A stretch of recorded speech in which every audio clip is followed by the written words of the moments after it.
अंदर हम singular subject के साथ हैज का यूज़ करते हैं और प्लूरल सब्जेक्ट और आई के साथ हम हैव का यूज़ करते हैं। तो ये कॉन्सेप्ट भी आपका क्लियर होना चाहिए, यानी कि सिंगुलर सब्जेक्ट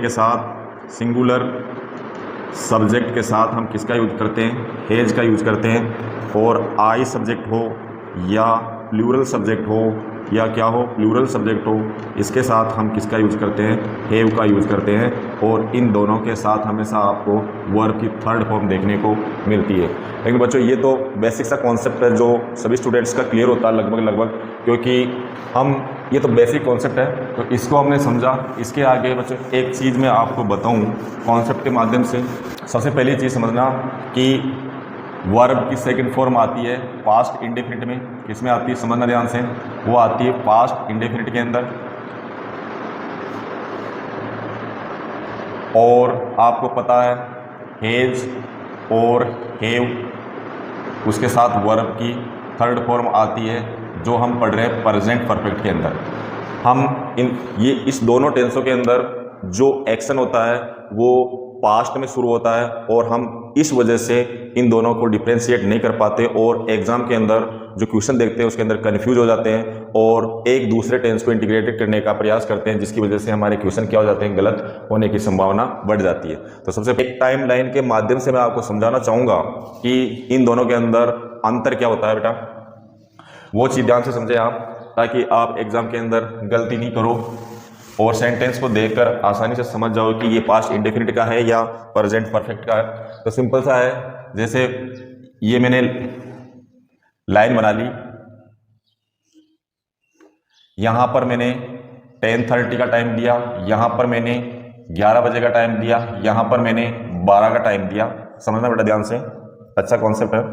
तो देखिए बेटा, अब इसके अंदर समझने की बात कौन सी है वो मैं आपको समझाना चाह रहा हूँ। ध्यान से समझना कि इसके अंदर जैसे हम एक एग्जांपल लेते हैं कि जैसे मैं मेरा ही एग्जांपल लूँ, मेरा कोई मित्र है वो जो मेरे से मिलने के लिए उसके साथ जो मेरी मीटिंग फिक्स हुई है वो 10:30 की है, यानी कि यहाँ पर मैं इस समय इससे मिलूंगा मेरे मित्र से, और ये मेरी मीटिंग का टाइम फिक्स हुआ है।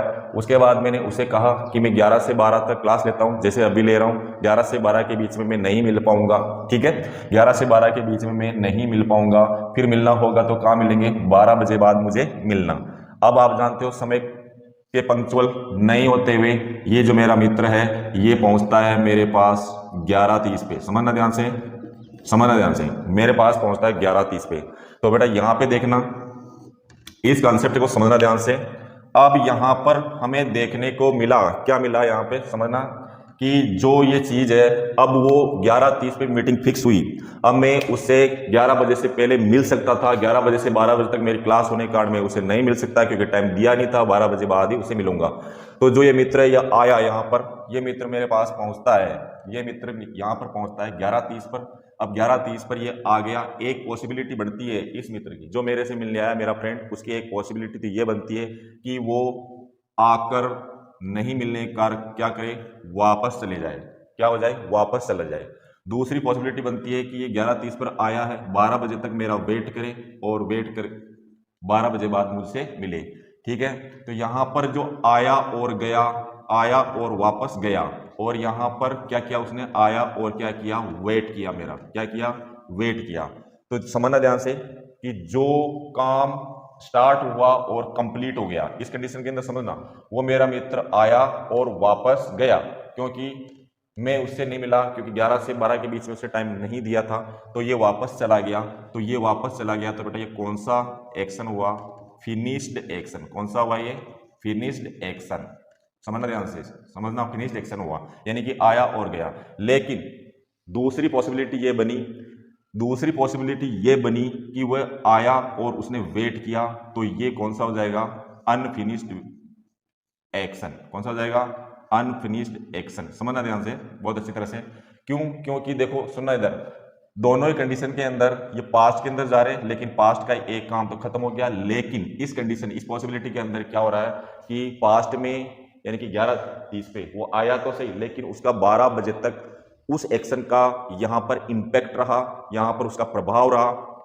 प्रभाव रहने के कारण इसने वेट किया। तो देखो अब अनफिनिश्ड जो एक्शन है वो आ जाए आपके सामने, तो आपको हैज, हैव और उसके साथ वर्ब की थर्ड फॉर्म का यूज करना है, और वो आकर चला गया तो वहां पर आपको ओनली वर्ब की सेकंड फॉर्म का यूज करना है। सिंपल सी बात है। यहां पर देखो पास्ट इंडेफिनिट का यूज होगा, पास्ट इंडेफिनिट का यहां पर यूज होगा, और यहां पर क्या होगा, प्रेजेंट परफेक्ट का यूज होगा। यहां पर किसका यूज होगा, प्रेजेंट परफेक्ट का यूज होगा।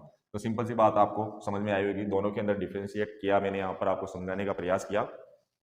एक बार और मैं वापस रिपीट कर देता हूँ।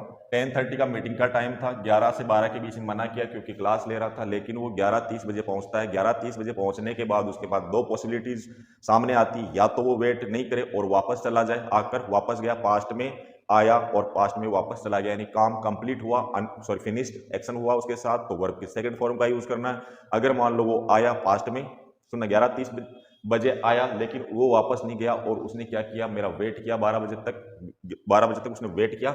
12 बजे तक वेट करने के कारण उस काम का जो इम्पैक्ट है वो वर्तमान तक रहा और अनफिनिश्ड वर्क एक्शन रहेगा, वो अनफिनिश्ड एक्शन रहेगा।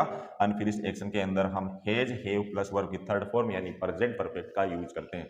तो सिंपल सी बात है, हम जो टॉपिक पढ़ रहे हैं प्रेजेंट परफेक्ट वो इससे रिलेटेड है, तो आपको समझना विद कॉन्सेप्ट, अब डिफरेंशिएट करना आपको किस तरह से एग्जाम के अंदर इसका आंसर आपको देना है। ठीक है, चलिए आगे।